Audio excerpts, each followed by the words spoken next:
Hello, folks, and welcome to Paranormal Nation Radio, Not So Normal. How is Denise tonight? Fine. Just had to break the tradition of the purple today. So it's bright pink. It looks red. But Hey, at least you're looking a lot better than what I've seen in the last couple of weeks. You got a little bit of color in you this time. Well, it helped that I had to run around to get here. But main thing is I'm trying to cover up the heart monitor here. So because I figure it's better out of sight, out of mind. Right. Everything's been going good with that. I have no clue other than I'm doing exactly what I'm supposed to do. It doesn't tell me anything. So since it doesn't say anything, doctor hasn't called and said get in the hospital. So that's good. Good. That's real good. So other than that, I have no news. I wear it for 10 more days. And I was excited today. Piper started school, and so my first grandchild started kindergarten today, and she was excited and anxious. I thought she would. But don't know how it turned out. I'll find out soon how it all went. Hopefully she didn't get kicked out on the first day. Right. Hello, Jane. Hello, Pastor Gary. So over there. So here in Kansas City area, we did have a kid get kicked out for being too whiny in preschool. Oh, really? Yeah. So hopefully we don't have to deal with that with Piper. I think she might. Do you notice this back here? Yeah. This isn't a green screen. I know. This I painted. You painted that on your wall? Yes. Oh, cool. Why? I wanted it to look like a brick wall in here. Brick wall, you did on the front porch. Oh. Tammy loves it. Well, that's good. And it makes a great backdrop because now the picture is crystal clear. Them green screens are kind of funky on their coloring. Hello, Brandon. Yeah, so welcome to the show. As you can see, I have not fixed that yet. I noticed it's kind of getting delayed painting up there. So, well, I took off Thursday and Friday, ended up working 6 hours on Thursday. Right. Because I had stuff happening with work, and then I ended up at the hospital for the heart monitor on Friday. And so I lost all the time that I wanted to take off to do things that I had to do. So It is what it is, It'll get done eventually. We decided to paint it different in here because it was a pukey ass color on this front porch and stuff. So where I have my studio, and I went, well, we'll do it as a brick. Now the first ones I did, they're getting repainted to look like this. This turned out beautiful. Do you use a stencil? Huh? Do you use a stencil? No. Okay. I paint. The white in here is actually Kills Paint and Seal. Okay. Right. Now, you take blue masking tape and you cut it in half around the roll. Right. And use your strips on there, block them off. Right. Then I took gray. Actually, I had white latex paint. Then, it's going to sound funny, but it worked out fantastic. I took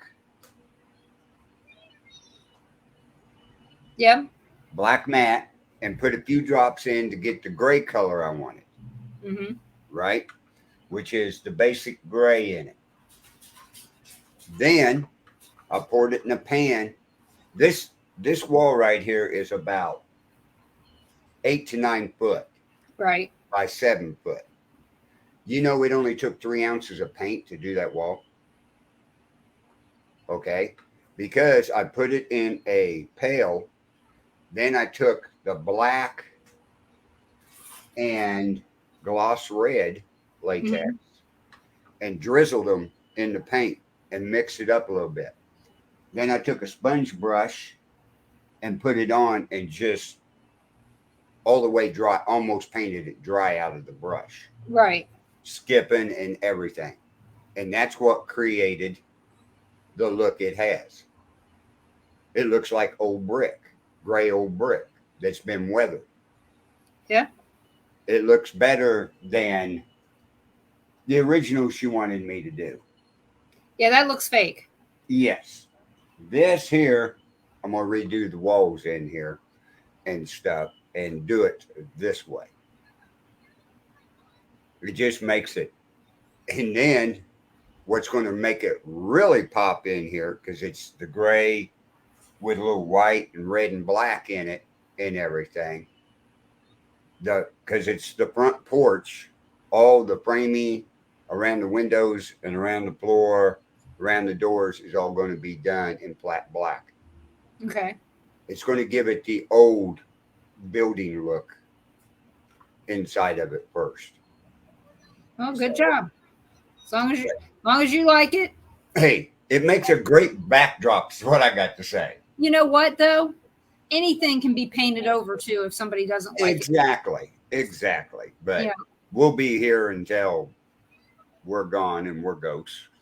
But it also makes it a good drop to where I hang my crossbows. it. Yeah. So that looks pretty good. But like I said, it's just the front porch area that we have. And get that done right there. So that. But anyway, folks, we have a great guest with us here tonight.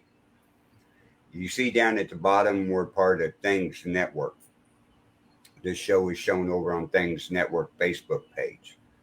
So we're going to bring Jeremy York, the owner and CEO of Things Network, up on here with us.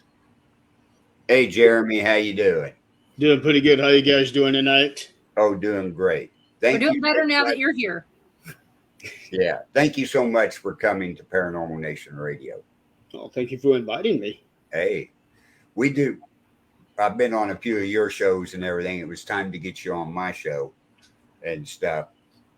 So, but I know you tried, and for one reason or another, I just never could make it. I think one of those times I was going to be on somebody else's show that night. It's like every time you get a hold of me, I want to, but I can't. I got this, and tonight I had nothing else going on except for the show that I'm doing with Nick and Don later on. Right. But I know Things became a big network over there. You've got what, 19 shows on there? Oh, more than that. At last count, we had 27 shows, but we do have a few shows right now that are on a break. Right. And then after Friday night, there's going to be another show going on a break if it comes back. Well, the thing is this time of year, a lot of shows go on break because they're investigating more because it's haunted season now. At least that's how some people see it. So it makes sense if they're going to take a break, take it now. But for me, this is the time of year that I don't want to take a break. I want to make sure that I take advantage of haunted season as much as I can. So, I know, for example, like Holly, she has a Thursday night show, Mystical Connections of the Unknown. She's taking a break to spend more time with her kids because her son's in the military. Right. So she's spending as much time as possible with them and him, because I think he's on a break before he actually gets shipped out, but I could be wrong on that one. Yeah, I think he's on a break until he goes to his next training. So, right. Holly Mullins? Yeah. Holly lives down near where my mom lives or lived. So Holly came out to one of the events that we went to last year or year before last. So I've known her, seems like forever. So, but the big question is, how did you start? What made you decide to start Things Network? The original version or this version? Either one. How it came to play where it's at now and everything. Okay. Well, the original version of the Thanes Network, which is now what is referred to as the Thanes Family. I came up with the idea of doing that as sort of like doing what the Taps did with the Taps family, but I wanted to take that and expand what they're doing, because all they have is just one or two teams per state and country, um, to go out and handle cases, and I'm thinking we kind of need more than that, because that one or even both teams may not be available. Right. Um, so for a while, the plan was 4 teams per state, and then I decided, well, like say for Texas, 4 teams, that's barely going to cover half of Texas. Right. But Rhode Island, you only need 1 team for that. Vermont, you only need 1 team for that. But there was still something missing, and I just could not quite put my finger on it. What is that missing component that I needed? Then Adrian came and asked me a question. Do we have, hi Mort, do we have anybody who can investigate UFO sightings? No, we don't. And I got to thinking, that's what I'm missing. I am missing a database, not just for teams that can go and investigate homes and businesses, but we really need to have a list of people who can investigate claims of UFO sightings, claims of Bigfoot sightings. We just had a footprint found 2 days ago here in Fort Wayne. Really? Yeah, and somebody from Indy came up and got a big plastic casing of it. One of the members of my team, I don't know if he's the one who found it, or if he just went out there to take a look at it, because right near his house, he sent me a picture of it. It's just a single picture, and it very much looks like a big foot. Mm-hmm. So then I also have a database for exorcists, for whenever we need to have exorcisms, storm chasers, equipment builders. So I'm working on that. And that's what became what's now the Thanes Family. Are these people that you're utilizing vetted? Yes. I have a huge, big questionnaire that every team has to fill out. And there are certain things that we look for. People aren't just accepted because they're they're not being accepted willy-nilly. Okay. For example, for the hauntings teams, if you don't offer residential services, if you are just a team that goes to hospitals and jails, I'm not going to take you in, because if you are not going to do residentials, I have no need for you. Right. I hate to put it that way, but that's pretty much the straight up truth on that one. Well, but they're not familiar with investigating a house and writing a report and talking to the family. Yeah, and all that. That's what we need. Right. Yeah, you're going to have more of that anyway. So yeah, they are being vetted. I don't have a whole lot right now across the board. It just rolled this out a month ago, maybe. Who's managing your database? Me. Okay, is it an actual database, or is it just an Excel spreadsheet? Well, right now I have maybe 10 teams that have filled in their stuff, and I've got it on the computer. But I have been so busy I hadn't had a chance to really go through it. Except I know the one is not being accepted because they don't have they put down no for residentials. Because there's a lot of things that you can do with an actual database for it. Utilizing the forms. You can have the forms filled out in a database form and fill in all the things in the database. Again, that's my job. Sorry. Oh, so are you saying like Google Docs? No, I'm saying like an Oracle database. So like I use Oracle Access, you name it, if it's a database, and that way you can take and you can create queries to find out, is this paranormal team also MUFON? Related to MUFON? Is it also related to BFRO? You may be able to put in a few things to be able to find out, do we have this already covered? Is this paranormal team also an equipment builder? Or do they have a medium on their team? Or do they have a shaman on their team? Yeah. All that. Like I said, kinds of stuff. When you're done, when you're in recovery, give me a call and we can talk. That's what Denise does for a living. She's a big data person. Yeah, we'll definitely get together on that one. And that is one of the questions that I do have on the residential teams. Do you utilize mediums or psychics? Right. Do you work with them? And it's the same thing on the other side for the mediums and psychics part of the family. Mm-hmm. Do you work with teams? Do you, or are you willing to work with police, FBI for missing cases and whatnot? Yeah, there's some other questions that would be helpful in there too.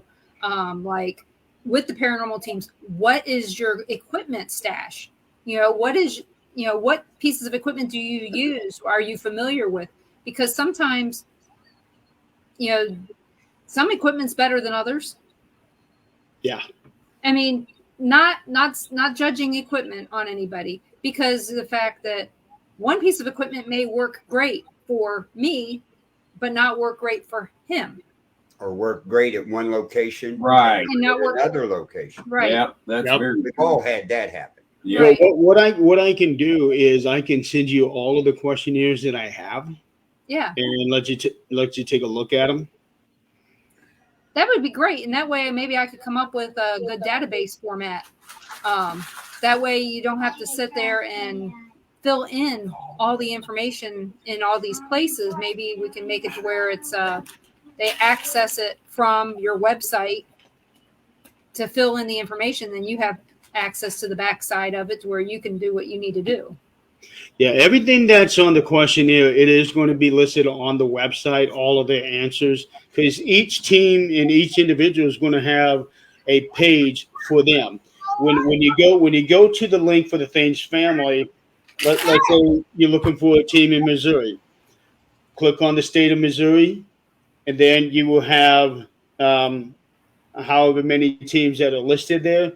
Click on them. That team will have their own page, and it's going to have the questionnaire with their answers on there. And that way, let's say Carl's looking for somebody. He needs help at his house. He can go over there. Okay, I like that team. I don't like this team, but I do like that team. I'm going to call them, have them come over to my house. I like what they use, or the people with the gifts are on there. Yeah. The question I would have is this a self-serve website? You're saying if Carl goes in there and looks at it, so it's self-serve, they can go in, and you're not going to say, I recommend this team for your area. It's just going to be, hey, these are the teams in your area. Pick one. Yeah, it pretty much, if you want to go and take a look at it yourself and look at the different teams that are listed, that's how it's going to be. So what is the website name? Is the website up and ready for people to go and peruse it? Right now, I just recently updated everything on the website. It's thingsghostsociety.com. And it has a section there for the family. But right now, all it has is just the questionnaires on there. I do not have any of the people that have filled anything out listed yet. Okay. Well, That's good information. That's a start. It is, because starting is sometimes the hardest part. It Dust is. wall behind me.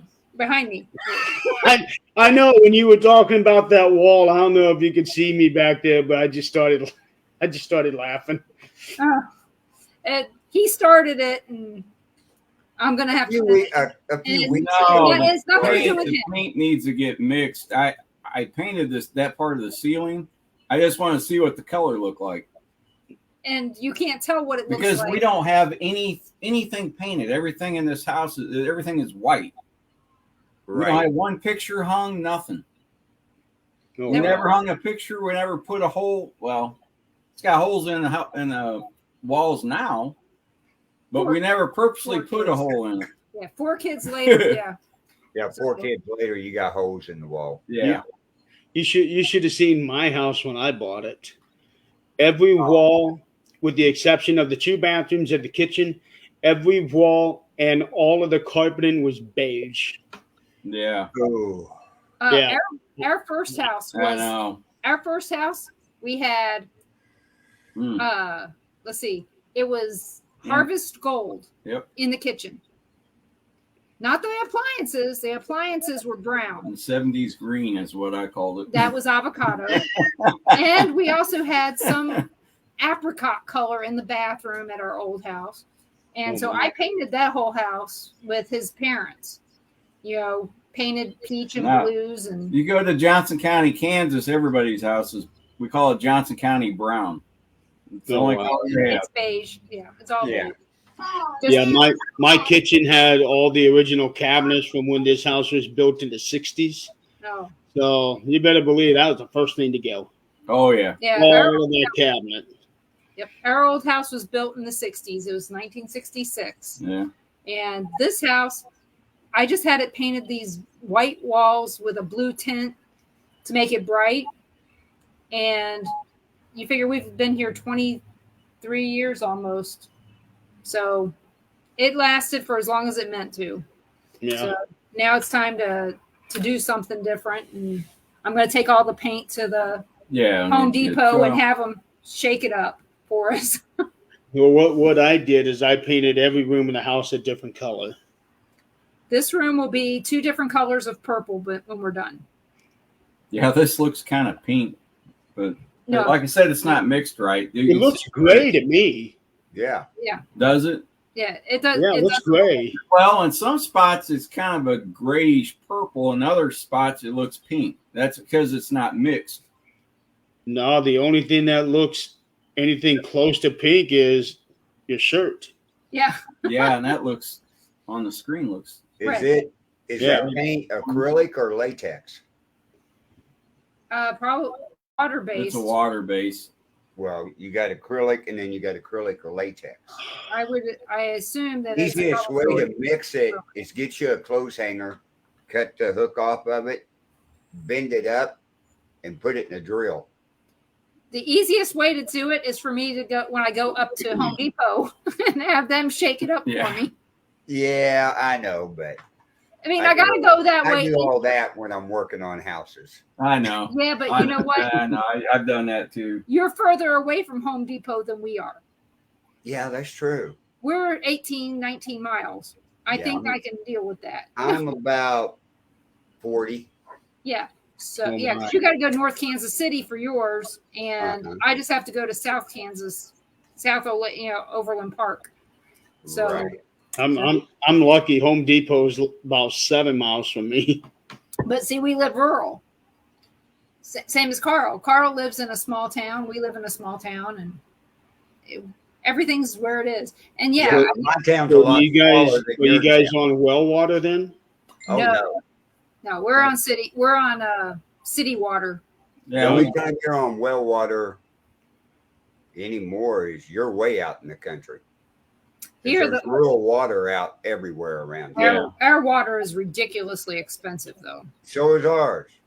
We buy it from Paola. Well, Paola and Lewisburg, they sell the water to the residents. We share a reservoir. Yeah. Well, that's the way Gallatin does, but Gallatin owns the water rights. So, yeah, they charge what they want to charge, and it's gotten outrageous. Ours is the same way. I live in New Haven, and we get our water from Fort Wayne. Mm-hmm. It's just, I don't know. Growing up in Maryland, our water bill was like $3 every 3 months. Gee. Oh, yeah. Cheap. Well, it's because we had the bay. You know, all of our water pretty much came from the bay into a reservoir and then to us. I mean, it wasn't like it was here. It's like you think we're living in. Our water is more expensive than Las Vegas. Well, growing up, of course, we had a little farm, but we was only a quarter mile outside of town in the little town of Kingston, right? Dad had our hay truck. We had a 1,000-gallon water tank on it. We would go uptown to the water tower and fill it up for $1. Yeah. You'd come back and put it in the well that Dad had dug. Right. 30 foot deep. We'd do that 2 times, and that would last us 2.5 weeks. Yeah, here it's like $25 to fill one of those up at the water tower here in Lewisburg. Yeah, it's gotten outrageous. Yeah. Wow. Like I said, I'd pay $25 for that. So, You know, when I was going through all of the old papers that I had and my dad had, and I actually found an old water bill from the town that we used to live in, which is only 20 miles away. Water bill was $25 a month. Now we're pushing 100. that's Yeah.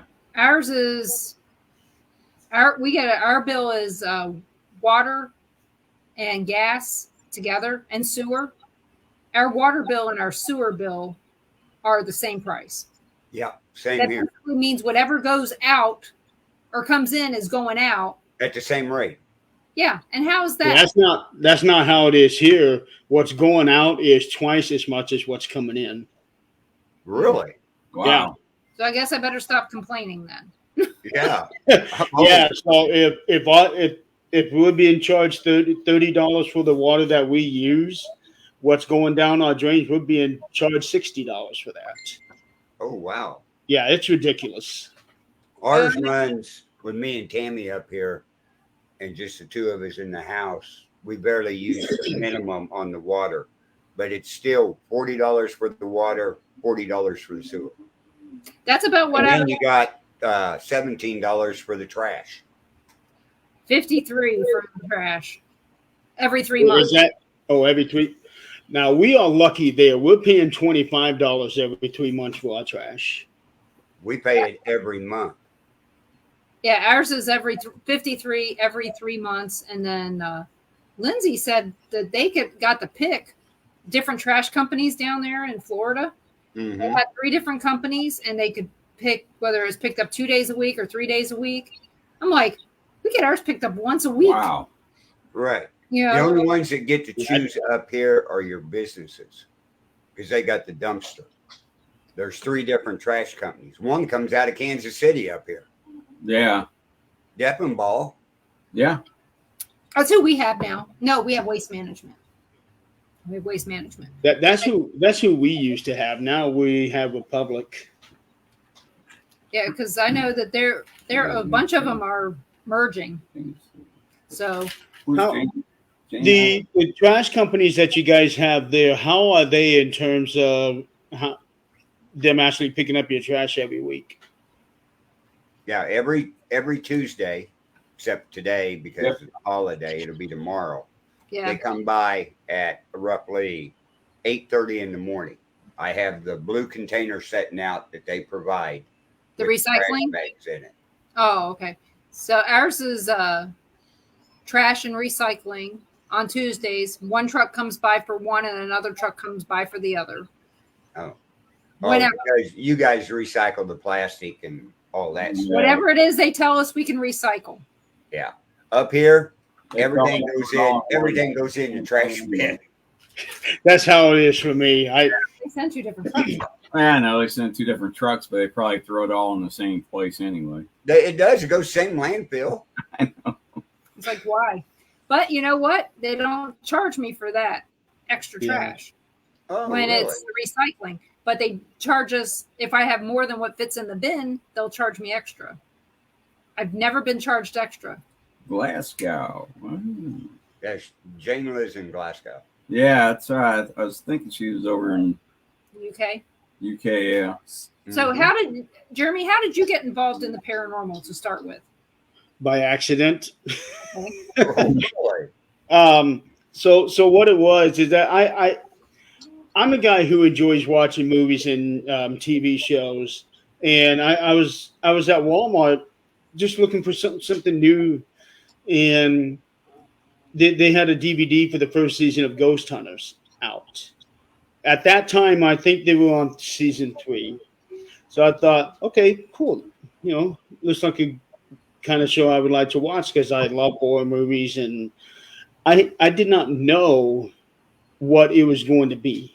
I thought it was just going to be a regular TV show like The X-Files. Yeah. And when I started watching it, it was anything but. And in doing so, because I'm a guy who's always enjoyed helping people, I'm seeing what they're doing and that their main drive is to help people. So I thought, you know what? I think this here would be the best way to help people is for them to not be afraid of their houses. So that's how I started getting into it. But I didn't actually create the brand until 2009. That was when everything started right there, October 17, 2009, to be exact. So you watched this DVD of Ghost Hunters. When was your very first paranormal experience? –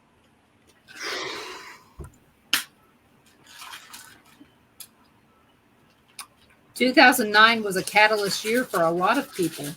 Yeah, it was. But my first experience, my first true experience would not have been until 2017. Wow, that's a long time Yeah. between getting an interest and having an experience. Well, there's a reason for that. So in 2009, it started with just the 4 of us, and the furthest it went was a meeting. That was it. Oh, Yeah. Well, that happens Beginning sometimes. and the end. That was it. The one guy I actually worked with, and he brought in his little brother, and then his little brother eventually started working with us as well, and both of them got let go. They were temp employees. And then the other guy, he works for like a cybersecurity company, so he is everywhere in the country. I bet you he flies into Vegas 2 or 3 times a year for his job. He is everywhere. So those 3 were not able to even commit to a second meeting.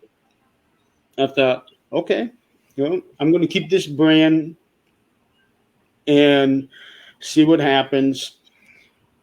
Well, over the next couple of years, I would just do like little small investigations by myself, going into hotels, staying overnight. For example, I'm in Nevada probably once a year because of my bowling tournaments. And most of the time we were in Reno. And Virginia City is just 40 minutes away from Reno, if that, Right. depending on which way you go. I would never recommend going the north way into Virginia City from Reno unless you enjoy driving through the mountains.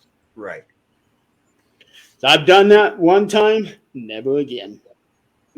Well, thank you for that, because I would need to know that information before I Oh went. yeah. Yeah, so what I'll do is I'll drive down south into Carson City and then take 50 out, and you'll drive past. No, you won't get to Dayton. Dayton's the next town over, and you'll hit I want to say it's Highway 341 to get into Virginia City. I'm not 100%. I should know as many times as I've been there. Well, things happen. As furthest north we've been has been Tonopah, coming from Vegas. Oh man, I've driven that route a few times going from Vegas to Reno. That's a long drive. 8 hours is it's long drive with very few places to stop. Yes. I've done that straight through one time. Now, I've taken that route 3 times now. So I would stop about halfway through. Which is about Tonopah. Actually, I think Tonopah is the halfway point. Yeah. Yeah. Because it's 4 hours from Vegas and 4 hours to Reno. Mm-hmm. Because the guy Red who owned Goldfield lived up near Reno, and it was approximately just a little over 4 hours for him to get down there. And this last time I stayed at the Clown Motel. Yeah. It's cheap. I just stayed at the Mitzpah though. I'm thinking about staying there next time I go through. Yeah, they're really nice people there at the Mitzpah. Yeah. But I really enjoyed my time at the Clown Motel. Just being there and wandering around in that little cemetery there at midnight, 1 o'clock in the morning, whenever it was. Yeah, that was just awesome. But at the same time, it was different because the lay of the cemetery and how people are buried there is so much different from the one next door. Yeah. Yeah. It was just really weird and so cool seeing how it was. I don't know if any of you guys had been there you have? Yeah, I mean it's literally right next door to the Clown Motel. I mean, you walk out your room and there's a fence and you go right in. Yeah, it was snowing when we went. Oh, so it was cold. It's a neat cemetery. It's definitely different. Yeah, and I'd go back. Yeah. What I thought was odd was, since there's no color in the graveyard, a lot of them have broken glass decorating. They've got the graves marked off, and then there's colored glass all in there. Yeah. So I found that to be odd, but I also thought it was very interesting how the signs were made. They're wood, and then they had hammered in the story about how they died. Yep. To the metal. And you don't get that in a lot of cemeteries. Oh, wow. But in a lot of the old West cemeteries, you do. And some of those graves are also lined out in rock. Yep. Mm-hmm. Yep. Like I said, and I've seen that not only there, but in Good Springs, where the Pioneer Hotel is, or Pioneer Saloon is. I have not been there. Yeah, there's a cemetery just down the street from there, very similar. You see it all across, in the desert landscapes. They're just so different than, the graveyards here that are green. Well, the Silver Terrace graveyard in Virginia City is very different too. There's a couple of them where it's like their graves are cement slabs,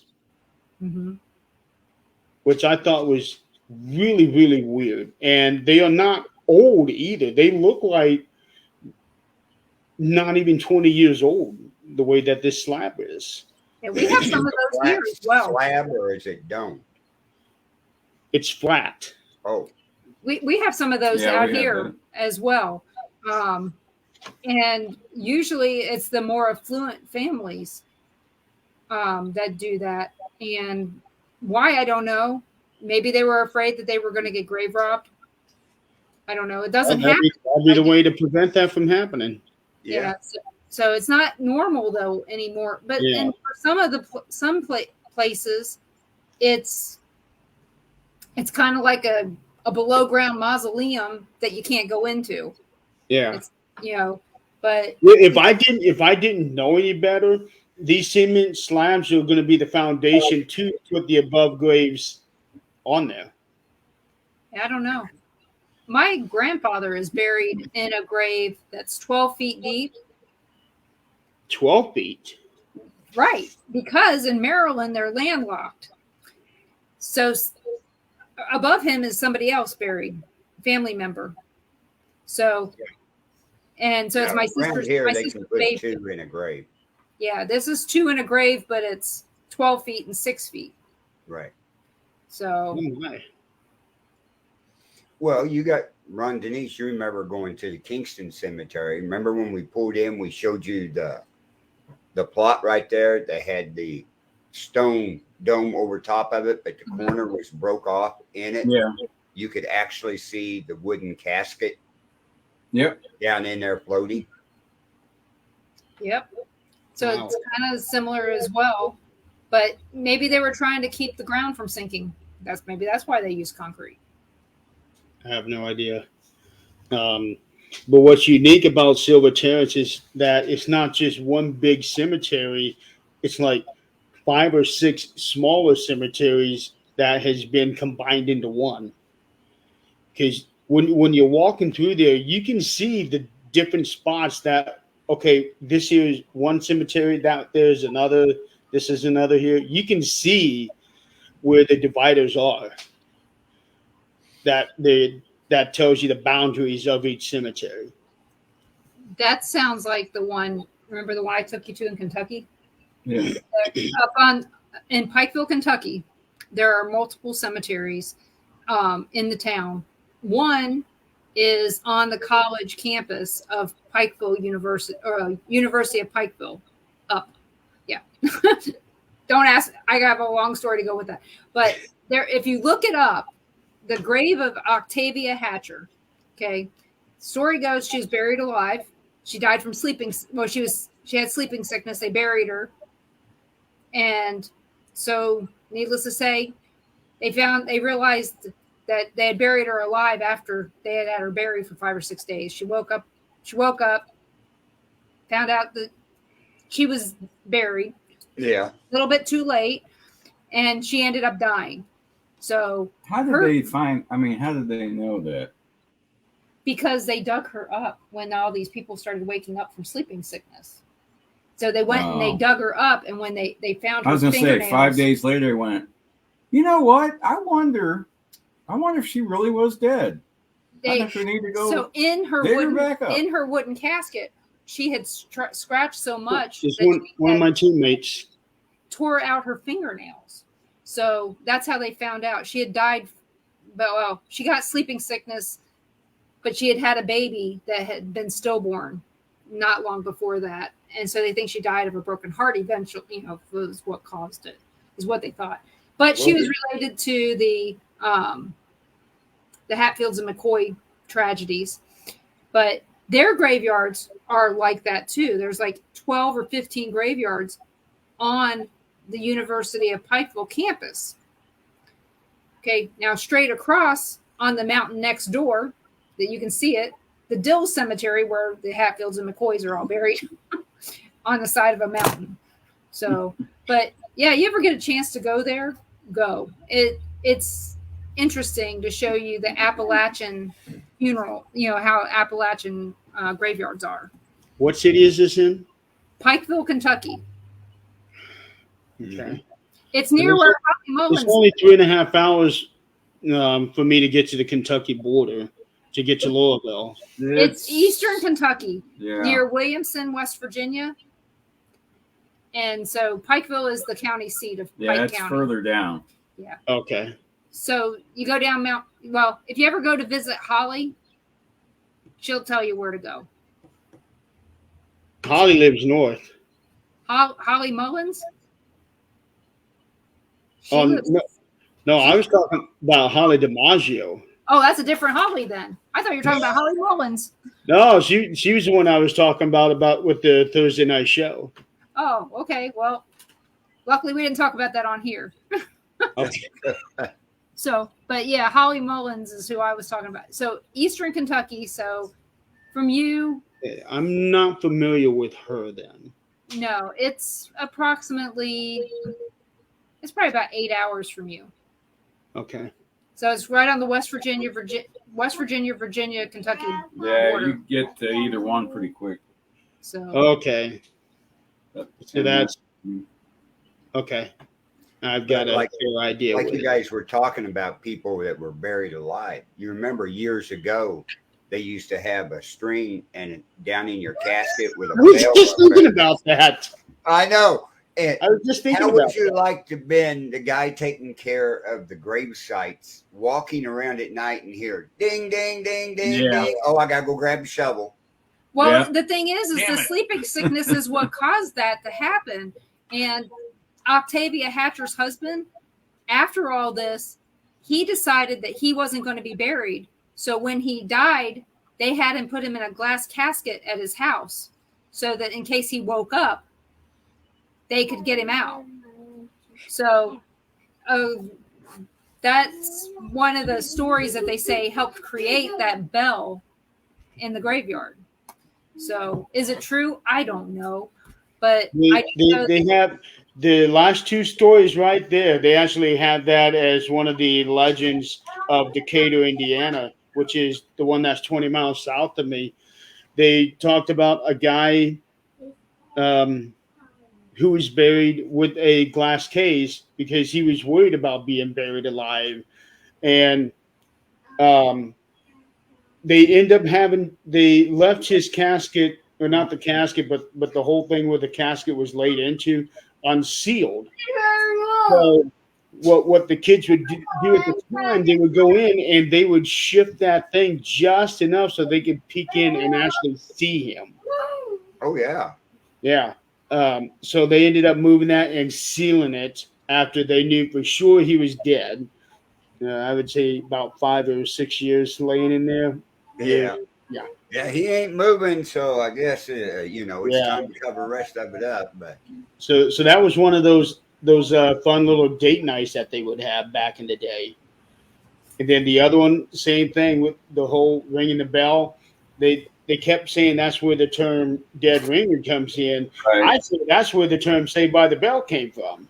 Either one, I mean, but still, I wouldn't have wanted that job. You talking about you can watch any scary movie you want, but you're sitting outside in front of your shack enjoying the nice, peaceful, cool air of the cemetery, and all of a sudden you hear one bell, you hear two bells, you hear three bells, and you're going, "Oh crap! Who do I call? Who's got the backhoe?"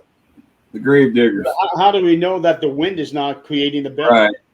Exactly. How many did they dig up that were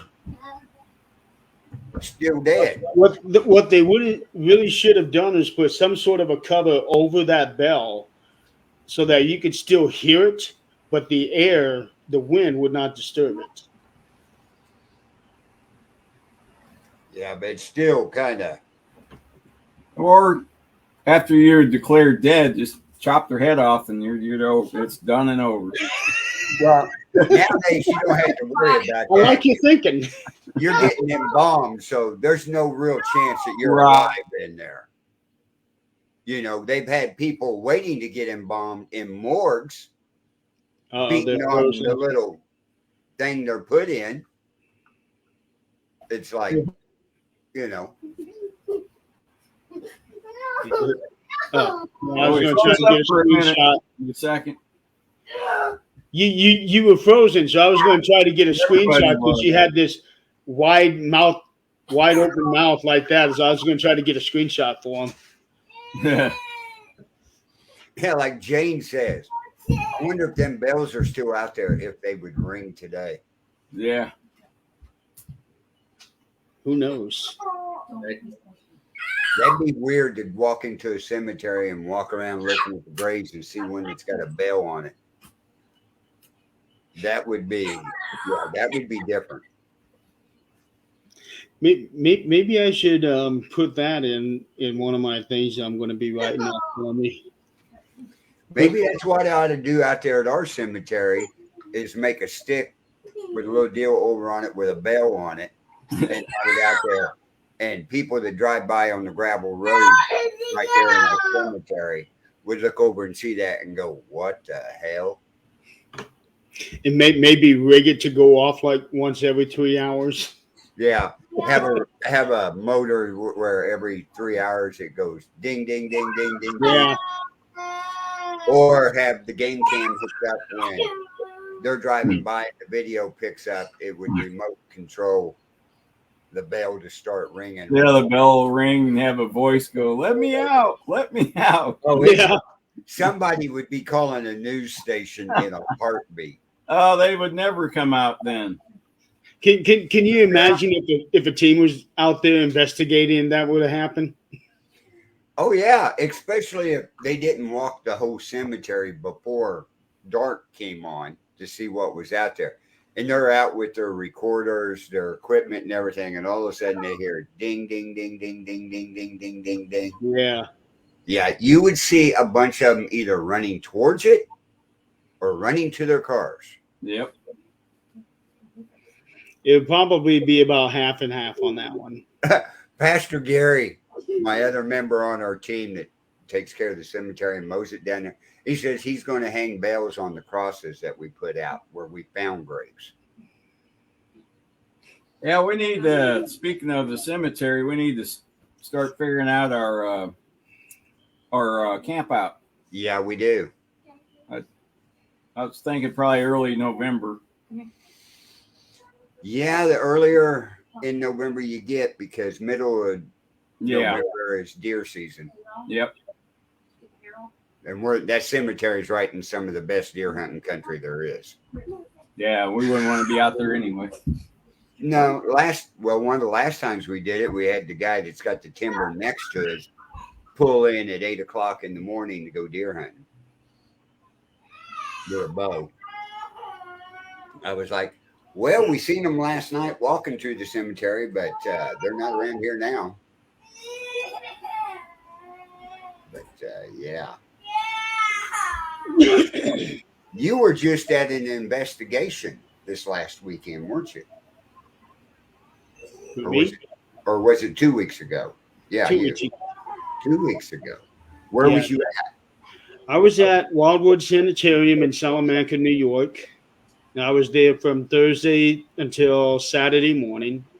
And then Saturday night, I was at Greenville Manor in Greenville, Pennsylvania.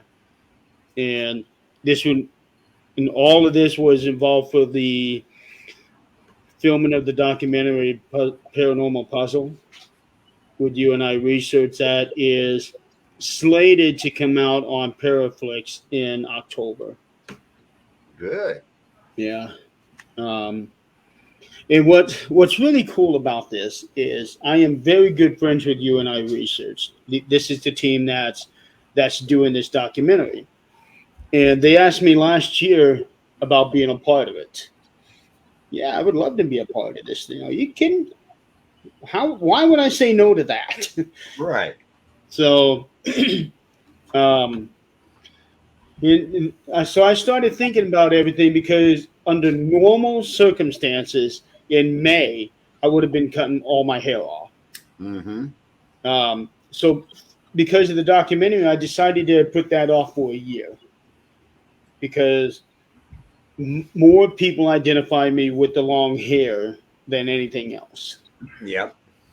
Then the accident at work happened, and so everything kind of got put into disarray.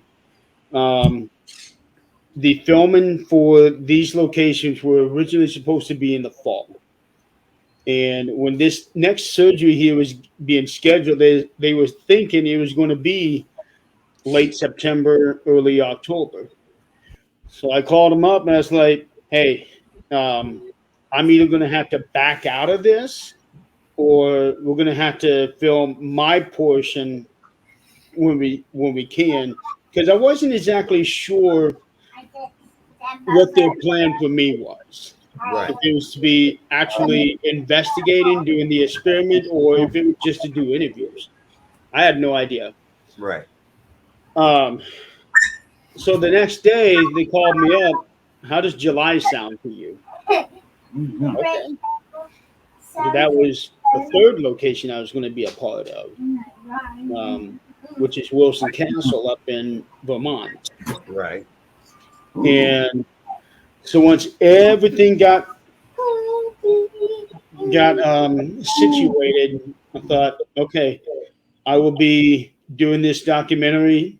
Then 2 weeks later, I'm having my surgery. I can take the next 2 weeks, do nothing paranormal, no investigations, no conventions, only do these shows, and then just work on what I need to do to be prepared for the surgery. Exactly. Yeah. And the experiences that we had in Greenville, oh boy, I want so bad to talk about what happened, but I can't. But let's just say that certain things happened that put a stop, basically, to what we had planned for the rest of the night. We only had 2 other things left to go, but now they need to go back to figure out, okay, what the hell just happened here? Right. So I don't know exactly when they're going, but I really want to be there. It's just going to depend on when they schedule it against my recovery time. Right. Can you be there virtually? I can, and that was even brought up with us, but I would really much rather be there with what I was doing. So are you guys going to try to recreate the experience that you had before? No, because we actually got part of that experience on film. Okay.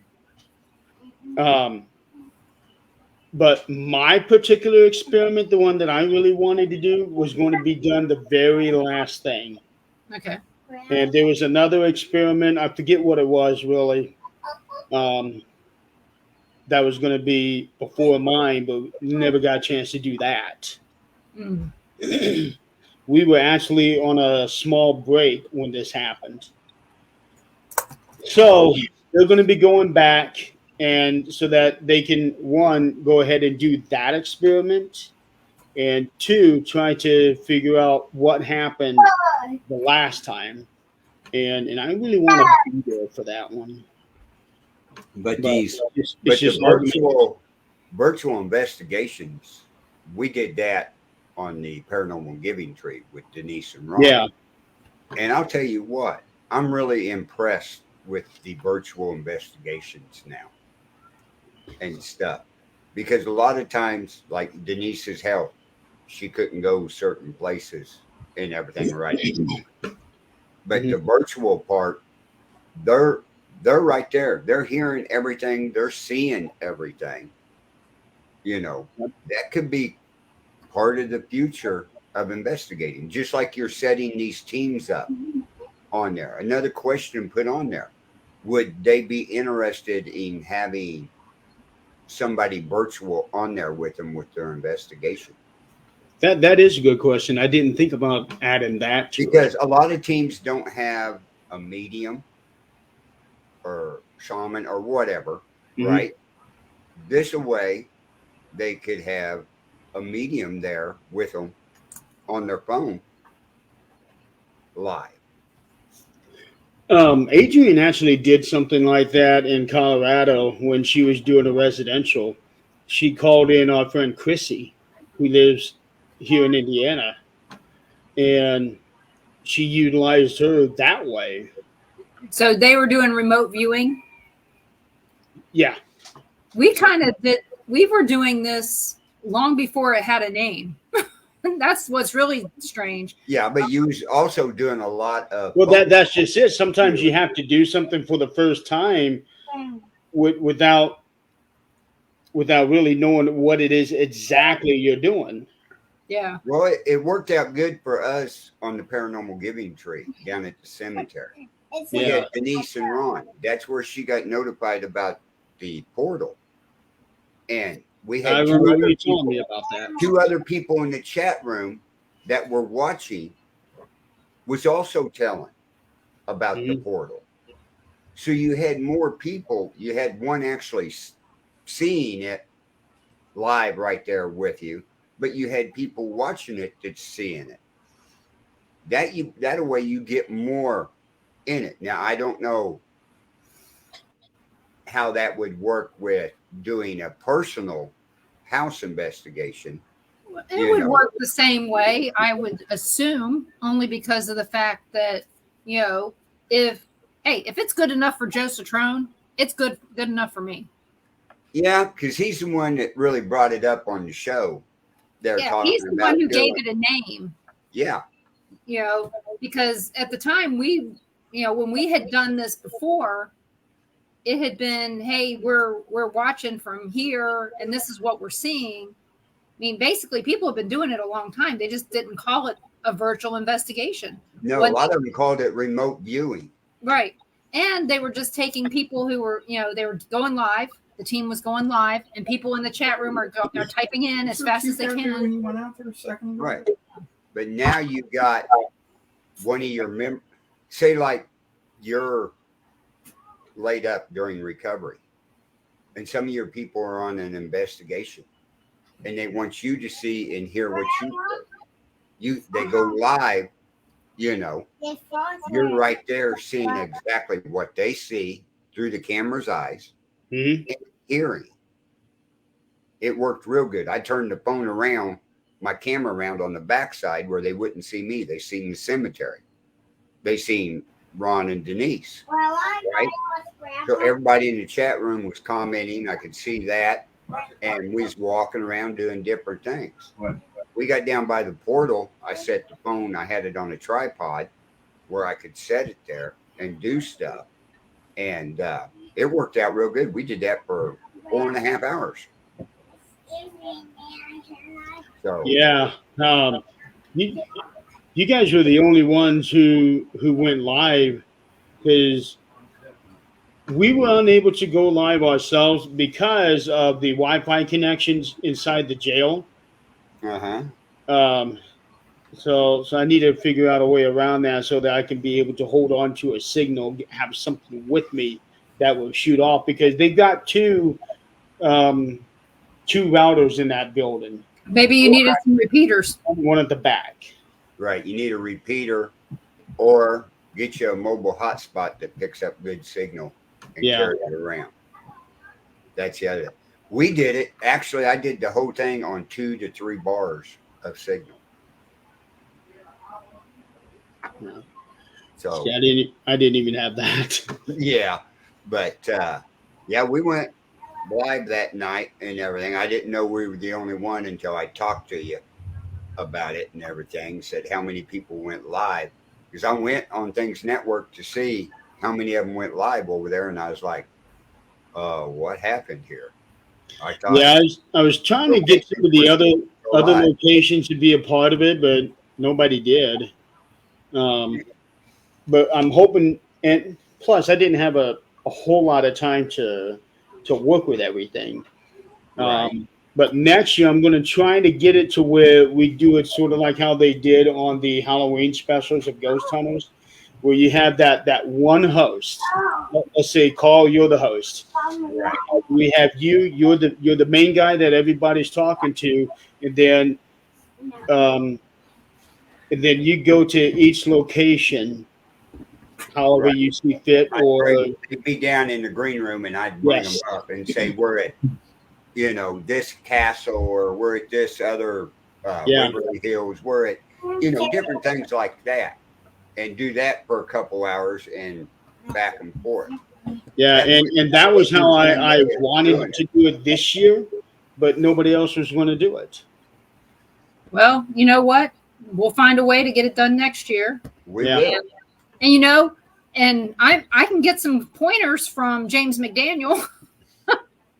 Now that he's doing On Patrol Live, he's doing all the stuff for that. Yeah, Luke, how you doing down there, bud? You didn't know that, right, Carl? Do what?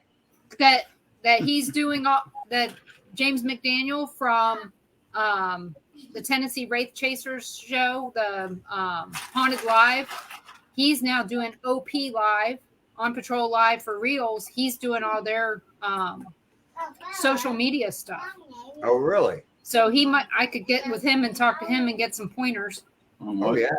On how to bring up the stuff that's being talked about in, on the side here, in all the different chats. Hey, what do we want to tell people? Where do we want to go to highlight this? Right. So and another nice thing is it's real easy using StreamYard to do this, because you give each team a link, or if they're on the same StreamYard, they just pop in, they're down here, they give you a thumbs up down in the green room that they're ready and everything. Man, it's bring them up. Yep. They're doing it. If somebody has something happening down there, hey, we just got a message. We got to break in on this location and stuff going on. That'd be the way to do it. Mm-hmm. Because getting, like, there was 6 or 7 on the paranormal giving tree this year. 6, I think. There were 6 locations.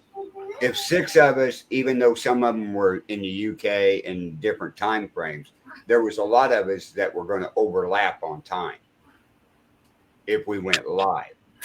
So this would be one way of eliminating that issue. So you got Luke in the green room. You can bring him up and he can share his story. What happened? What happened? Oh yeah, you're gonna like his story. Plus something else happened again in the paranormal. He just put it on there. So, hey Luke. Hey. Hello. How you doing? What happened?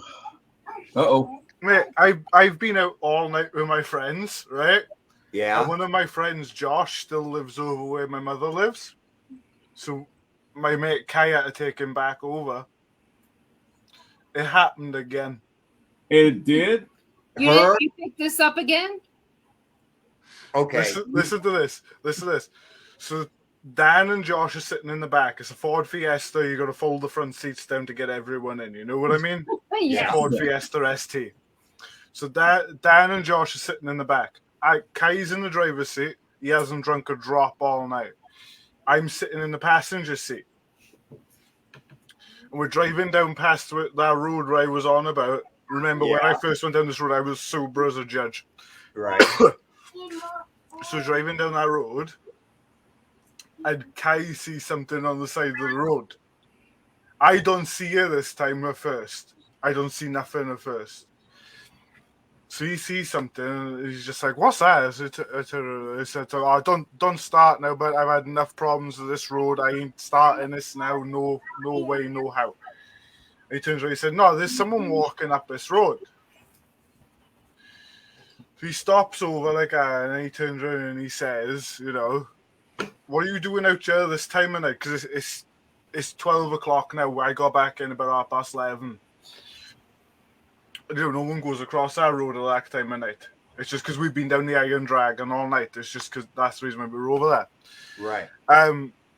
So he turns around and he says to whatever it is, "What are you doing out here?" And turns around and says, "Oh, I'm just going over to Merthyr."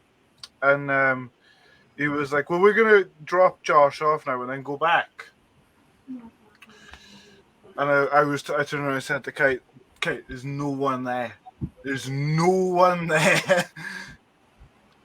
And he turns around and he says, "Yeah, there is, isn't it?" I said, "No, trust me, there's no one there. I can see her too, but there's no one there." And he turned around and he says, "Well, we can't leave her out there. She got a baby. Kai got a baby himself. So he's like really thingy about it." And I turned around and said to him, "There's no space for anyone." He turned around and said, "She can sit on your lap." And I was like, "No way." Yeah, I'd like to see where she went after that. He's in a Ford Fiesta. It's tiny. He leans over, opens the door, and comes in, sits on my lap. Honestly, I could feel the weight on my lap. Oh, really? So sitting there, just like this, I couldn't do nothing. I was like, no. We'll fill you in a second, Jeremy. You got to hear. Okay, this happened last night. Now go back and tell him the original story. Why you told him not to stop. This happened about 20 minutes ago. Oh. Okay. I've just got in from a night out. We've been down the Iron Dragon all night. Okay. Tell Jeremy over here. Jeremy, this is Luke. He's from Wales in the UK. Right? Okay. So tell him what happened the other night or the other day when you went to see your mom. Right. So basically, I go and see my mother almost every weekend. Something that I do. Never grew up seeing my mother very often, so I go see her every weekend because I feel guilty. So I was driving over there, and it's like a really short road. It's like a one-way road, and there's nothing around for miles. Oh. So we're going down. I was going down the road now, and nothing coming, nothing happening. I saw this woman walking up the side of the road on the left-hand side. Now, bearing in mind, over here in the UK, we got right-hand drive cars, so I'm on this side of the road. I'm on the same side of the road as she is. So I drive past her, and I'm like, I think to myself, I cannot drive past a woman walking on the side of the road. So I kick it into reverse, and I come back. I lean over, and I can just about reach my window because I haven't got power windows on my Land Rover. Roll down the window with my two fingers, just like that. I rolled down the window, and I turned around and said, "Right, love, where you going?" And she turned around and said, "I'm just going to Merthyr." I turned around and said to her, "You ain't gonna get a Merthyr walking across here. You're gonna get stuck." And she turned around and said, "Can you drop me off in Ponlartin then?"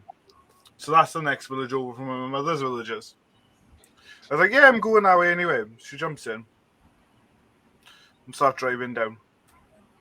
Bear in mind, I can't reach over far enough to be able to open the door handle on my Land Rover. It's built for a 3-seat, but it's only a 2-seat. So I can't reach over, but the door opens, she gets in. She's sitting there holding something in her arms like this. So I start driving, and when you come down to my mother's village, you can see the village in front of you. You can either turn right to go over the top of the mountain, or you can turn left to go down to Ponlartin. So turn left to go take her down to Ponlartin. And she turns around and she said to me, "Drop me off at the Labour Club." Now, the Labour Club to me, because I grew up in the 2000s, is down in the middle of Ponlartin. It's on the main street. So I start driving down. No, sorry. Labour Club is turn left and then go down. That's the Labour Club now. It used to be called the Norton. So I start driving and I indicate left, or use my blinker to go left. And she turns and says, No, go to the Labour Club. I was like, "What do you mean go to the Labour Club? That's the Labour Club down there." She says, No. Labour Club, middle of Ponlartin. I was like, "Okay." Click the indicator off, keep going. I get down past the hill and everything. Park up in the middle of Ponlartin, in the middle of the street now, because it's completely dead at night. And there's no one around. You know those like really small towns in America where there's like very few people? You got like one store in that town. It's that quiet over there in the night. So I put on a handbrake and I sit down and I'm just like, "Right, there you go, love. Club's below." I look over, there's no one there.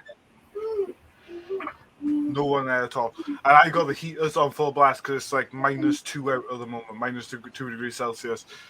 And I can't believe what I've seen. So I go over and I start patting down the seat. Ice cold. Completely cold. And then when I go back to go see my mother, white knuckling it all the way home. I go see my mother and my stepdad's there, and I turn around and I tell him what happened, and my stepdad turns around and says, "You should go down and see my mother." So my mother's house is straight across. The village is a circle, is straight across down to my step-grandmother's house. So I walk around in the circle, and I go to my step-grandmother's house, and I turn around and I tell her what happened. And she turns around and tells me, "That's Sarah, that is." And I was like, "What do you mean that's Sarah?" So about 10 years ago, there was a woman who was walking across the top road. But if you go straight down the top road, instead of the way that I was coming and keep going straight down and turn right, there's an open cast mine where they've mined down through the mountain to get the coal out of it. And there's big, like, JCB size lorries that come down there carrying coal. She had a domestic dispute with her husband and walked out of the house and walked into Merthyr, which is the biggest town near us. And she had the baby with her, and she got knocked over by one of those coal lorries and split in half. And then my step-grandmother turns around at me, looks at me dead in the eye, straight face, and she can barely look at me without laughing sometimes. She looks at me straight in the eye and John had the same experience about 4 years ago. I turned around and I said, what do you mean? John was her husband. He used to work for the Labour Club, which is now the Empire, which is the one that she went, which is the one that she wanted me to drop her off at, delivering the kegs of beer and everything. He picked her up and took her to the same club. And then they just happened again 20 minutes ago. Wow. Yeah.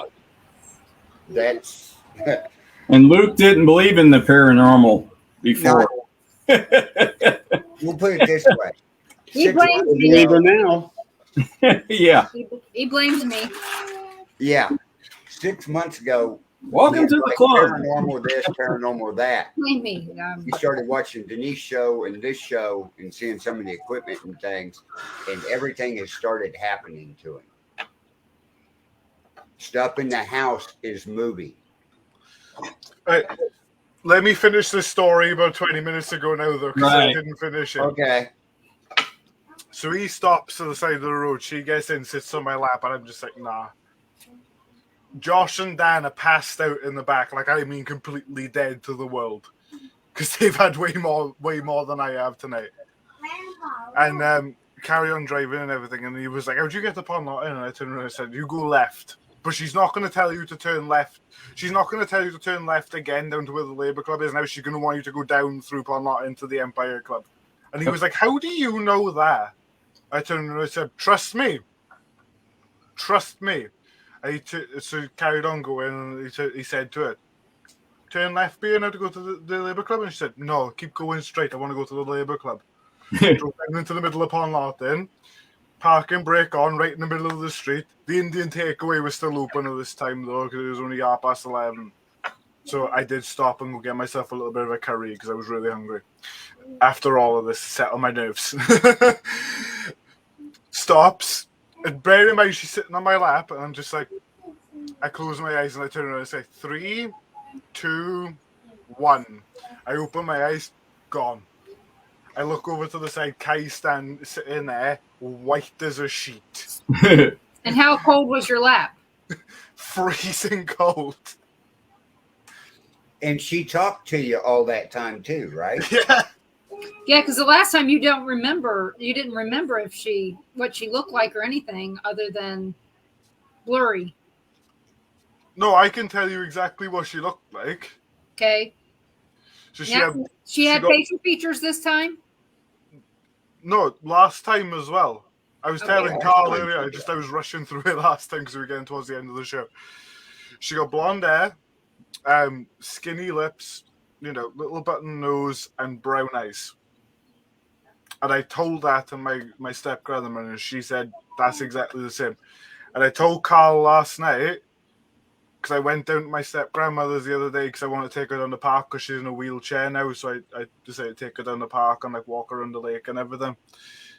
And she turned around and she said to me, look, I got the newspaper clipping from that woman that you saw. She showed it to me. Oh. And I said, but the only thing is, because this is from a couple of years ago when newspapers didn't have any regulation on what they could put in there, it was the full graphic photo of her after she got hit. Yeah, so not to put too much to it, but she got torn in half. Right. Believe me, cold truck, that would do it. But they took a picture of the top half and there, and exactly the same. One of my mom's truck drivers actually tore 2 people in half at one point, and that's a long story, but it was just, and they had a Nissan Maxima.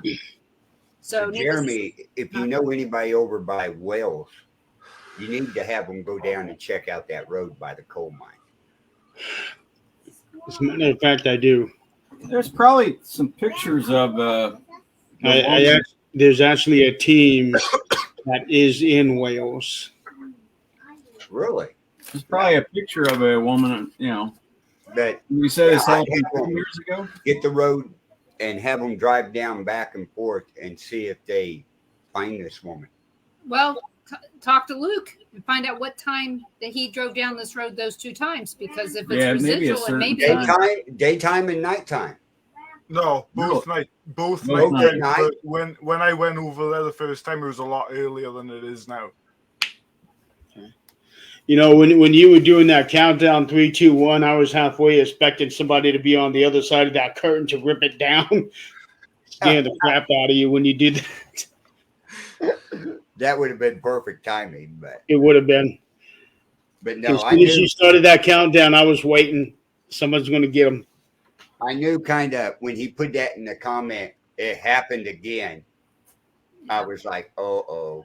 That's not the only thing that's happened to me tonight, though. That's the worst bit.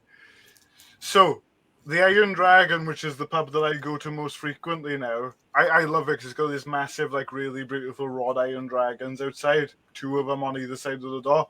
You have a thing about dragons. Yeah, you like your dragons. It's on the flag. Yeah. What's on the box? It's on the Penderin, too. But it used to be an old police station. The box right here. That police station has been there since the 1600s. And upstairs is the toilets. Where the check-in desk used to be is where the bar is now. And then you can go down the stairs out to the back where the beer garden is. But it's been there since the 1600s. So in the beer garden is where they used to administer corporal punishment. Oh. So I went up to the bar and I turned around and I said to this lovely looking woman at the bar, and I turned around and I said to her, because I was ordering for everybody, I turned around and said to her, right, I want 4 shots of Jägermeister, 2 Amstels, and 2 John Smiths. And she'd give them to me and everything. And she was like, do you want a tray? And I said, yeah, I'd love a tray. Give me the tray. Those lot are out in the beer garden. I walk out to the beer garden, walk down the stairs and everything, try to balance it, because I've got horrible balance. I walk down the stairs and I set it down. Now, the beer garden's got like a parasol sort of thing and then a couple of benches and then some tables in front of the benches. It's mainly for people who smoke or vape. You can go out there and do that because you can't vape indoors in the UK. Unless the place has got a special license. But I walk out the back and I see this white smudge in the corner of the, because it's walled off. It's completely walled off. I see this white smudge in the corner and it's like levitating above the floor. So I sit down and I ignore it. And I was like, so everyone was like, cheers, we done our shot of Jägermeister. Josh flinched, Dan flinched, Kai flinched, and I just sat there like it just tastes like cough medicine. I don't care. It is gross. Spirit seeing spirit. Yeah, I'm not a black licorice lover. No. I like it. Yeah. So not for me. So I pick up my pint of Amstel and she's poured it really wrong. It's like so much head on it that you could, right, put sprinkles on it and sauce. It could be an ice cream. So take a sip of it and I look over in the corner, just at the corner of my eye, and I can see it again. And I'm just like, that don't sit right with me. I don't sit right with me at all. Get a couple more sips in. I look over again. And there's this man standing, levitating there with his hands like this down in front of him. And he's just levitating there with his legs hanging down. And then when I look closer, you can see the rope going up. But that's not corporal punishment. Corporal punishment is minor. It's what we call it in the UK. I mean, here corporal punishment is paddling somebody on the ass, not killing them. Yeah, but the thing is, we went further than that back in the 1600s because you could still get hung, drawn, and quartered. So being hung was still corporal punishment. Yeah. Hung, drawn, and quartered was a death sentence. So if you survived the hanging, you probably got drawn and quartered. You're right. And Jeremy, over there where Luke lives at, within 25 miles of him, there's how many castles? 15. He's supposed to go over on his phone one of these days and go live over there with us in a castle. So a lot of the castles around here, the reason why they're around there is because when England was still England, the French came over, Norman the Conqueror took over England and decided they want to take over Wales. Couldn't do it for the first 2 years, so then he decided, I'm going to try a new strategy. So every time that he took a piece of land, he'd build a castle on it and keep on going further, build a castle on it, keep on going further. That's why we've got the highest density of castles in the world. Mm. Yeah, that's amazing. But anyway, so Is that it? how many people you have on your team now?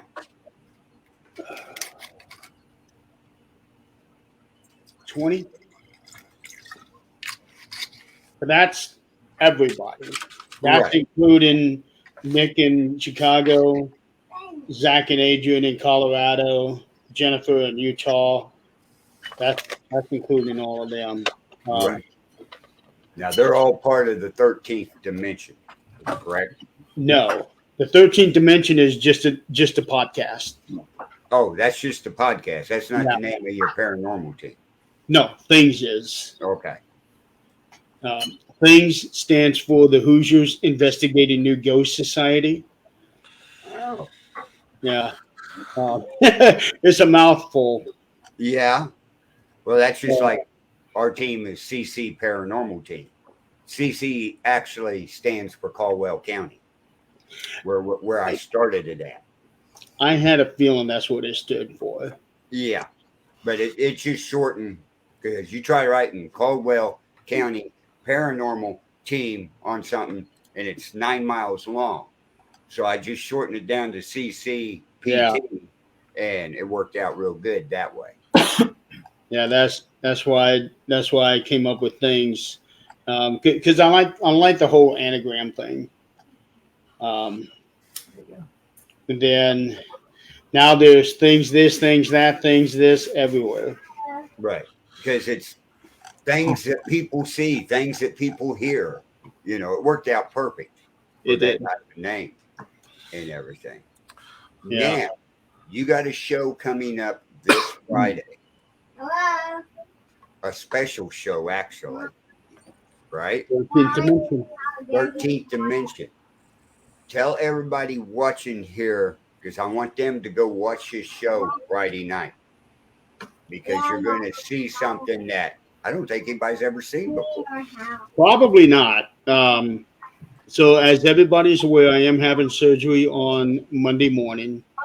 And this surgery is, the incision is going to go all the way through the top of my head, which means I need to get a haircut. So what better way than on live on Facebook, live on YouTube, Twitch, Twitter, LinkedIn, to get my haircut done on a show, because I don't think that's ever been done anywhere, not just paranormal, but anywhere. Right. And the hair is going to be donated. And if you all don't know, he's got his hands up there. Jeremy's got long, thick hair.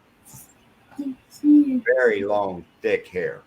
Yeah. All this is getting shaved off. Mm-hmm. Yeah. What you see, I got a whole bunch of curls in it right now. That's because I had just taken a shower right before the show. Yeah. So it hasn't had a chance to really straighten out, but it Right. comes out pretty far. Right. And this isn't the first time you've cut your hair, is it? No, this would be like, I've been doing this for 15 years. And you do it what, about every 3 years? Every 3 years. I cut my hair off, shave my head, and let it grow for 3 years, and then I do it all over again. And I do it while I am out at my national bowling tournament because we'll do our tournament and we do our team picture. Right. So we do the team picture, we do our bowling. As soon as we're done bowling, I go to the nearest barbershop, salon, whatever there is. Bye bye. Now the last time I actually did it a couple of days afterwards because I forget what I was doing, but I was doing something after bowling and I didn't want to cut all my hair off then. Yeah.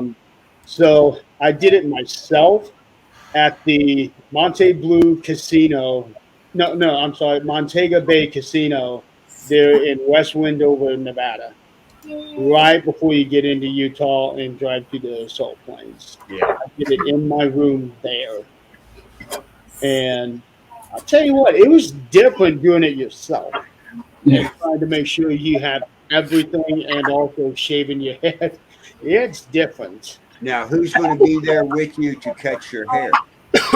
Clarissa Haler is going to be helping me out this time.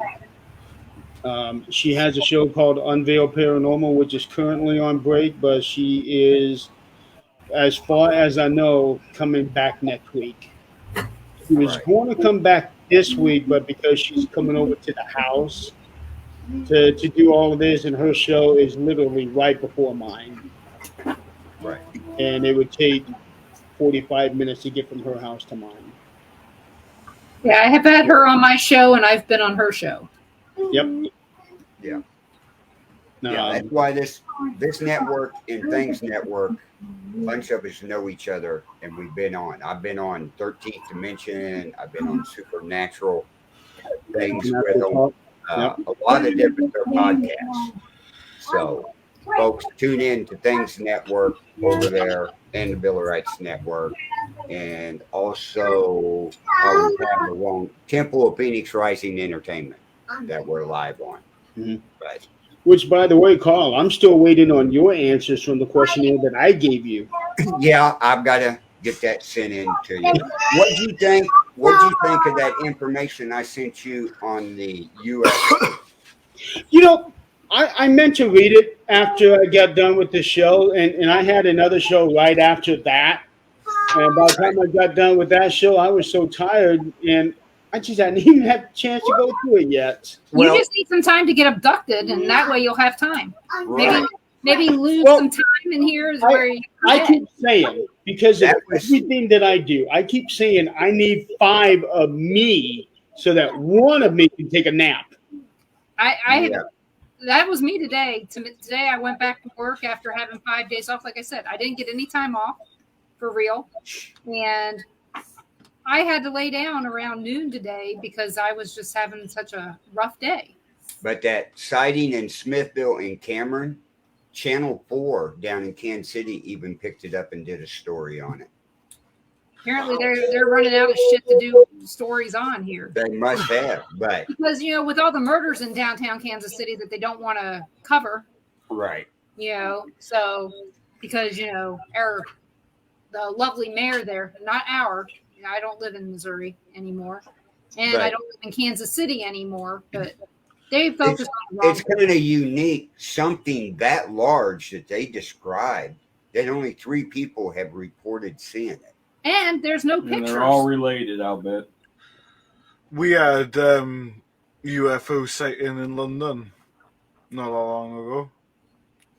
Did you? 2 Eurofighter Typhoons are scrambled from RAF Heathrow. And I imagine that over there, you guys should have more sightings than we do over here. We do get a good couple, but a lot of them don't get released. But there's people who videoed it on Snapchat and stuff where you can see it flying over the Thames and past the Houses of Parliament. You can see this big, you can hear this loud whining noise, and then this big ball of orange and yellow. And we haven't heard nothing about it. I don't know if they shot a missile at it. I ain't got a clue. Yeah, Jane said it was in the paper over there where you're at. Yeah.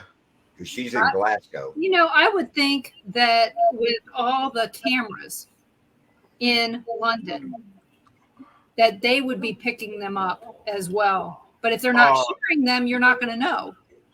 Denise, you don't even know the amount of cameras in London. Oh, I know. There's a shitload.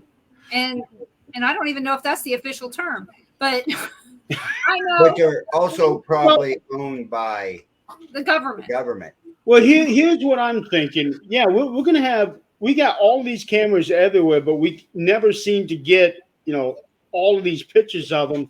What if they have something where they can come down here and you can't see them because they got some sort of a jamming device? They got a cloaking device. I can tell you now, if they've been in London, they've definitely seen it. Because the last time I was in London was for my friend's birthday. And we went out drinking. And I really needed to go to the toilet on my way back to the hotel. So I decided to stop off in an alleyway to relieve myself. And this random agent who was monitoring the cameras decided to turn on the speaker on the camera and tell me to move along. Yeah. Okay. So they're not, the cameras are not off. They are on.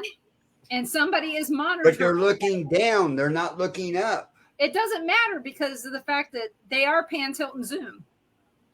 They are looking up, though, because when I was walking back to the hotel, because we went really far away from the hotel. I was walking like 2 miles back to the hotel. So with London, because it's so staggered because of how long it's been a city, there's like, I was walking to this one alleyway and there was a bit that was further up. And there was this couple who just come from a bar and they couldn't really wait to go home. And it was on like a plinth above where I was walking, and I heard the same agent who told me to move along tell these two to stop fooling around in the middle of the street. Yeah. Right. I mean, but you take the town of Smithville, the town of Cameron. There, yeah, it was 5 o'clock in the morning and 5:20 in Cameron. 5:20. There's a lot of traffic getting ready to pull out the truck stop in Kansas City. Yeah. You're going to tell me only one truck driver seen it? But again, why didn't anybody take any video if it was visible that long? Well, it's like the guy in Smithville said he walked out. He was out at 5 o'clock in the morning with a cup of coffee on his front porch when he seen it. He goes, I didn't even think of grabbing a camera or a phone. I was just sitting there watching it. It was really cool to watch. You know what? I see anything, I think about taking a picture or video. Mm-hmm. And you know what? And even if they had gotten video, guess what? It had been blurry as hell. Yeah, it would have. I know. I'm exactly the same. I always think about taking pictures of video about everything. Well, it's just like right after that, somebody posted in Chillicothe, Missouri, with a picture of the UFO, but it was photoshopped. Right. The trees didn't have leaves on them. Yeah. And the ground was brown.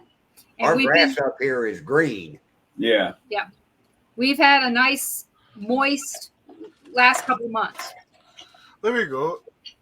I don't know why we haven't got more pictures of Bigfoot, why we haven't got more pictures of the Loch Ness Monster, why haven't we got more pictures of aliens or anything like that. Right, I agree. Because I was absolutely off my nut earlier. It's only because I've had a McDonald's that I've actually sobered up a little bit. I took a picture of outside of the pub earlier. That's okay. I just found the pub online to show Ron. Yeah, I saw that. It's a cool looking pub. But yeah, you would think, especially with the phone technology we have now, that these pictures wouldn't be grainy. Exactly. This phone is 2 generations old now, and you saw that picture. It's in 4K. Yeah. But people take pictures. You take a picture of Bigfoot, if it's moving, I don't care who's filming it, it's going to be blurry. So you never know. Next time you see your hitchhiker, Luke, you need to videotape it. Oh, I will. Yeah. But you have a webcam in your car, in your vehicle. Yeah. Oh, I have got a They dash probably cam. do. Yeah, you probably do, don't you? I've got a dash cam. Yeah, I'll have to try and rip the video up. Yeah, Turn it on. turn it on. Turn it on like they do in Russia. Just leave it on all the time. But Cheyenne says, why couldn't aliens dress and look and act like humans? And they say could. they probably are. I think they do. Yeah, I do. Have you watched Joe Biden's speeches recently? Yeah, They he's say that possessed could or be an something. alien. There's your proof right there. He's an alien, or I don't know what he is. Well, he's an idiot. But I only hear about stuff he says. I don't waste my time watching them. no, I don't either. Put it this way, right? I can't take it. It makes my No. ears hurt. That's just like, it was funny. The day before, or 2 days before, whatever. And we had the new show, Shaman Sundays, right? Mm-hmm. Well, that was Brandon's second podcast, if you remember, Denise, right? Yeah. I played the opening for it. He comes on and he starts to say hello and he goes, oh, that's a hell of a way to start a show. After the show, I said, oh, was you imitating Joe Biden? Oh, Because that's what he did in that video there the other night at the speech. He gets up there and goes, hello. Well, we're going to. well, you know, he probably still has COVID. But Well, that's the thing. It's such big news all over the place. I know everyone in America's talking about it. But we were like 3 drinks in tonight, and we started talking about Joe Biden and how much he annoys us. And we live 5,000 miles away. Right. He's the talk of a lot. And of who do you places. think China and Russia wants to get elected in 2024? Biden Right. 2024. Yeah. Anyone they can control, that's what they want. I'm voting for Carl. Little puppets. There you go. But like you said, Jeremy, Friday will be the last show of the 13th dimension until January, correct? Yeah. At least until January. Yeah. One of the reasons is not just because I'm having the surgery and my hair all cut off, but for 2 months I'm going to have my mouth wired shut. Oh. Now I can still be able to talk, but I'm going to be talking with a Scottish accent. Kind of like you did that right after you got home and I got you on the test deal when you and me talked. Yeah. And everything. Your mouth, you hadn't started eating real food yet because your mouth was wired up. I wasn't able to start eating real food until middle of April. I got a better idea. You can do the chalkboard thing, but then you got to write everything backwards so everybody can read it. Now No, you don't have to. We need to do that with this. No, this works just fine. Does See? it? You can read Yep, that? you can Okay. read it. Yeah. We can also, you go down to the settings, you can mirror your picture Yeah. backwards. Or From the forward. go. Yeah, I don't want mine mirrored. I want mine to be real life. Well, I know on Zoom you're automatically mirrored unless you go in and change it. Right. Right. On StreamYard, you're not. A lot of, well, just like, okay, I've got mine. You see, there's Denise over there, Mhm. right? But where I'm pointing is the opposite direction over here. Now, if I go down here and do this, mirror my camera, you see me switch around.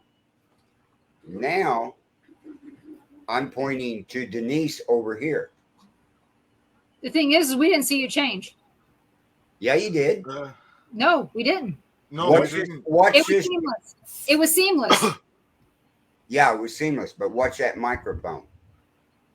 It's right here, right? Now, I unmirror. It's on the other side. Nope, it's on the same No, place. it's the same. It stayed the It same. is. Well, it's mirrored on my side. That's a you problem. Yeah, that's you. That's an I think that's a Also- personal problem, Carl. It is, but Yeah. hey, I went to the settings and did the mirror. On here, Really, it switched. It turned me around. really quick, Jane, do you talk normal Scottish, Glaswegian, or do you talk like a person from Edinburgh? Because there's a big difference. he's in Glasgow. I love Glaswegians. Now how does mine look? Because I just did the mirror on mine. Same. Same. Yeah. Okay. But you did the mirror on yours, right? Yeah, I did the mirror on mine, and it flipped me. So evidently, it did not do that for you. But when it flipped you, when you was looking at it, was your 13th dimension backwards? Yes. Yeah. But what we see, it wasn't. So we have Jeff in the chat room, the goat. He's in here telling us hi. Yeah. So also, Jane. And we also have somebody called Jailbird. Yep, that's Barbara. That's Barbara. That's Barbara. Okay. That's one of the hosts on the Bill of Rights Network. We're good, Jeff. She went to Facebook jail, so now you know how she got her name. Yeah. Yep. I've been in Facebook jail one time, and it was over COVID crap. I've never been in it. You're not on Facebook. You do anything on Facebook? No, he doesn't. I'm a never Facebooker. I'd like to see him try. Ron is not. This is the only social media. Ron's a YouTuber.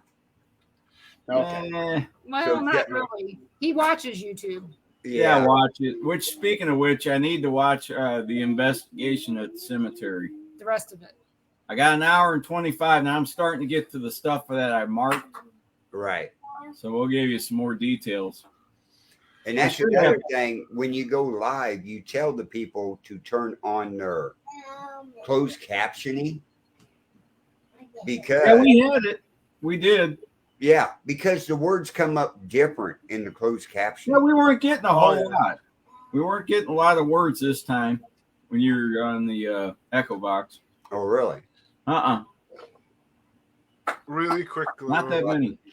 Jane, what I was about to say is I absolutely love Glasgow. I was up there about 4 months ago, maybe 3 months ago. I remember exactly where I was 3 or 4 months ago. I was in the cat house. Great. Now, the cat house the same as what a cat house is over here? No. So the cat house in Glasgow is a rock bar, but it's 3 floors, and every floor that you go up, the music gets heavier. Oh. So you could go up one floor onto the first floor, and it would be Paramore or like Green Day or something like that. Go up the next floor, you've got Megadeth and Slayer. And then go up another floor, and then you've got Cradle of Filth. All sorts of stuff like that. It's a hell of a night. It is a hell of a night. Cat House Rock Club is what you're talking about. Yeah, it is a hell of a night out. But then let's see. And Nick's going to continue doing his show, or is he shutting down and taking off too? 13. Nick, are you talking about his Wednesday night show? Yeah. Well, he's actually going to be doing a special tomorrow. But that's one of the shows that's currently on break because he's getting all of his lectures ready for the next season, and he's looking to start that up sometime next month. What about the Supernatural? Supernatural talk will continue on because that is Nick, Adrian, and Eileen. I just won't be on it. Oh, okay. I'm not one of those show hosts where if I'm not going to be on it, the whole show is not going to be on. Right. That's not going to happen. Right. No, we still have 3 other hosts on that show that can be able to run it without any issue. But 13th Dimension will be going off, and it's undecided what's going to happen with that show right now. Yeah. Now, on a personal note, how's your daughter doing? She's doing good. She is now going to a public school at the town that she's in. She's only an hour away. Right. She's doing okay there, but like any other parent, nobody takes good enough care. No. Now, after you get back from your surgery and get all healed up, she's moving back with you, right? Well, she should actually be able to do it sooner because she normally stays with my dad. How my work schedule was, so he was able to give her more consistency and be more on routine with her than I ever could. Right. We are looking at possibly maybe December getting her back. That'd be good. Yeah. That'd be real good. Now, has she ever really seen and recognized Dad without his hair? She has. Okay. It doesn't phase her. I even walked in on her wearing a Michael Myers mask, and it didn't phase her. She came right to me. Right. Now, I know that you said when we talked before, after the accident, when you finally got to see her, she didn't really do a lot because of the patch and right. And plus, at that time, it had been 2 months since she had seen me. Right. That's the longest we had ever gone without seeing each other. Right. So, and when I went to go see her, I had the eye patch on. Plus, I had to have a towel wrapped around my neck because I had the trachea. Yeah. So, and plus, my face wasn't exactly the same shape either. Right. So it took a good 30 seconds to really look over me, and plus I wasn't exactly talking with the same speech pattern that she was used to. Right. So I'm sure that threw her off. Yeah. And it had to be a shock to her because she was staying with you and your dad across the street there. Yeah. You had the accident. And how soon after the accident was she moved down to that other place? Well, right after I had my accident, my dad went into the hospital because he got COVID, and he was in the hospital for just about the same amount of time that I was. Right. And that was when she ended up going into that respite care. Right. So it had to be a shock on her. Yeah. To be away from Dad and Grandpa, put down there. And everything, with and 2 months later, you walk in. Mm-hmm. Well, by that point, she had already been moved back into a respite home here in town. Right. Because over there, they had this thing where you could only stay for 30 days. Then she came back here. We was able to find her a place here that took her in, because on the emergency basis, that was where she had to go. Right. Then after that, once we were able to start, really working on everything, then we was able to get her in a place here at home, and she stayed here for 3 months. Yeah. 3 months. Then now she's back over there. It's a real screwy way with Medicaid and all of that. Right. We even had to call CPS to get them involved to help us out. Right. They were really confused at first by, okay, why did you guys call us in? We need help. Well, we really only take care of kids that are being neglected and all that. Well, she's not neglected, but that doesn't mean she doesn't need help. Right. So after some finagling with that, we finally got everything all situated. Now she's back over there.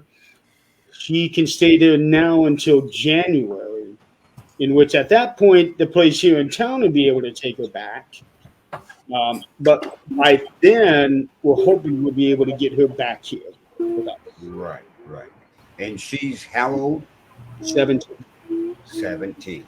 Yeah. Yeah, she's a sweet girl. I've seen pictures of her with you, and a beautiful girl. She is. And I even had her as a surprise on 13th Dimension one time. We were doing a show on autism awareness. Uh-huh. And the other guys didn't know this, Tim, Scott. Crystal, none of them knew that I was going to get her on the show. I forget what excuse I came up with, but I turned off my camera and my mic, disappeared for a few minutes. When I came back on, she was sitting right next to me, and it just took them all by shock. Well, that's good. Yeah. Yeah, we need to have more shows on autism awareness. You know what we should? There should be a show on Thursday about suicide prevention because it is Suicide Awareness Day. We have a whole bunch of things about that at work on Thursday. Yeah. Of course, I can see why people who work for my company, but yeah, never mind. But, I mean, we even did a show on that, suicide awareness on the 13th dimension. We actually did that as our season finale. Because what we did is that the four of us, myself, Scott, Tim, and Crystal, we came up with this thing that on our birthday show, the show would be about whatever we want. Crystal had, no, we didn't do one for Crystal because hers was going to be the start of the next season. But Scott went with serial killers. Tim was going to go with pirates. And I was going to go with suicide awareness because one of mine and Scott's dearest friends had committed suicide 2 days before my birthday. And as bad as it sounds, the way that everything fit in, the timing was perfect because the anniversary of his suicide was on Thursday. Friday was our show. Saturday was my birthday. So I thought, you know what? We could not have timed this any better to do that. We need to do the suicide prevention on this day. right. Exactly. And we did that show for 4 hours, 4.5 hours. We did a long time. Yeah. And that was our season finale. That was our last show with the old network. Right. And we went on hiatus and came up with the Things Network. Happy birthday, Jane. Happy birthday. Happy birthday. Carl, you can't do it like this. We got to do the whole 9 yards because she is a constant viewer. Right. So everyone after 3, right? 1, 2, 3. Happy birthday to you. Happy birthday to you. Happy birthday, dear Janine Green. Happy birthday to you. Yeah, that's something new on the show. They did this on Simply Spooky earlier today. The worst bit is when I was thinking about saying that, it was coming up in Welsh in my head. So I was thinking, I was just about to start going, Penboyne happy CD. Well, you know what? We got less than 2 minutes. Actually, probably about 1.5. So we got to get to the end now. Yeah. So, Jeremy, tell everybody where they can find you. You can find me everywhere. Facebook, YouTube, TikTok, Twitter. When you look me up on TikTok, you actually have to type in the Paranormal Adonis. Long story how that name came about, but it wasn't one I picked for myself. I promise you that. You can also find me anywhere where the Things Network is at, and that's on Facebook, YouTube, TikTok, Twitter, Twitch.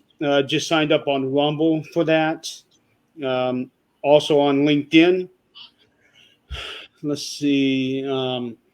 My group Things, we have a central hub, which is Things Universal on Facebook.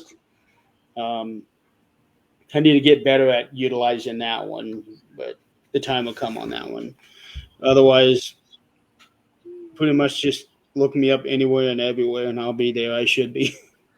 And on top of that, Jeremy's, you got a new album out, don't you, or CD? I do. It's called, did I call it? I know.